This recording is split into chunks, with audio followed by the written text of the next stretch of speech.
نحمدہ ونصلی ونسلم علی رسولہ الکریم اما بعد فاعوذ باللہ من الشیطان الرجیم بسم اللہ الرحمن الرحیم وتمت کلمۃ ربک صدقا وعدلا لا مبدل لکلماتہ وہو السمیع العلیم۔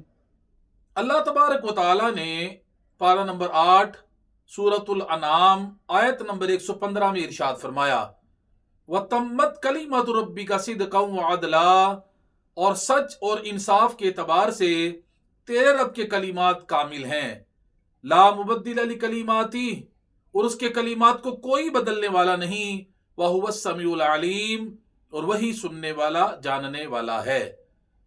اس آیہ کریمہ میں اللہ تبارک و تعالیٰ کے مکمل کلمات کا ذکر ہے۔ اسی مناسبت سے یہاں ہم مخلوق کے شر سے بچنے کے لیے 2 وظائف ذکر کرتے ہیں جن میں اللہ تبارک و تعالیٰ کے مکمل کلمات کا ذکر ہے۔ یہ جو وظیفہ میں آپ کی گوش گزار کرنے لگا ہوں، یہ وظیفہ شیطان کے شر اور نظر بد سے محفوظ رہنے کے لیے انتہائی مفید یہ وظیفہ ہے۔ اس کو سن کر اس کو یاد کر لیں اور اس پہ عمل کرنا شروع کر دیں، انشاءاللہ تبارک و تعالی شیاطین کے شر سے اور نظر بد سے اللہ تبارک و تعالی محفوظ فرما لے گا۔ اور اس وظیفے کو میں 3 مرتبہ دہراؤں گا تاکہ آپ اس کو آسانی سے یاد کر سکیں۔ حضرت عبداللہ ابن عباس رضی اللہ تعالی عنہما فرماتے ہیں کہ حضور علیہ السلام حضرت امام حسن اور حضرت امام حسین علیہم السلام پر یہ کلمات پڑھ کر پھونکا کرتے تھے اور فرماتے کہ تمہارے جد امجد بھی حضرت اسماعیل و حضرت اسحاق علیہم السلام پر یہی کلمات پڑھ کر دم کیا کرتے تھے۔ وہ کلمات یہ ہیں: اعوذ بکلمات اللہ التامہ من کل شیطان وہامہ ومن کل عین لامہ۔ آپ کی آسانی کے لیے 2 مرتبہ اور دہرا دیتا ہوں۔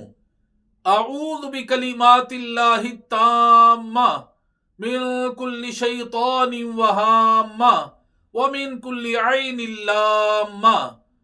اعوذ بکلمات اللہ التامہ من کل شیطان وہامہ ومن کل عین لامہ۔ دوسرا وظیفہ سماعت فرمائے۔ حضرت خولہ بنت حکیم رضی اللہ تعالیٰ عنہا سے روایت ہے کہ کریم آقا صلی اللہ تعالیٰ علیہ وسلم نے ارشاد فرمایا کہ جب تم سفر کے دوران کسی جگہ پر اترو تو یہ کلمات کہہ لو: اعوذ بکلمات اللہ التامات من شر ما خلق، اعوذ بکلمات اللہ التامات من شر ما خلق، اعوذ بکلمات اللہ التامات من شر ما خلق۔ یہ میں نے آپ کی آسانی کے لیے اس کو 3 مرتبہ دہرا دیا ہے۔ حضور علیہ السلام فرمایا جب تم سفر کے دوران کسی جگہ پر اترو تو اگر یہ کلمات کہہ لو گے تو وہاں سے کوچ کرنے تک تمہیں کوئی چیز بھی نقصان نہیں پہنچائے گی۔ یہ احادیث مبارکہ کی روشنی میں یہ 2 وظائف مخلوق کے شر سے بچنے کے لیے میں نے آپ کے گوش گزار کیے ہیں۔ کوشش کریں، ان کو یاد کر لیں اور ان پر عمل کرنا شروع کر دیں۔ اللہ تبارک و تعالی خیر و برکت رکھے گا، شیاطین کے شر سے، حاسدین کی حسد سے اور بری نظر سے آپ کو محفوظ فرما لے گا۔ وما علینا الا البلاغ المبین۔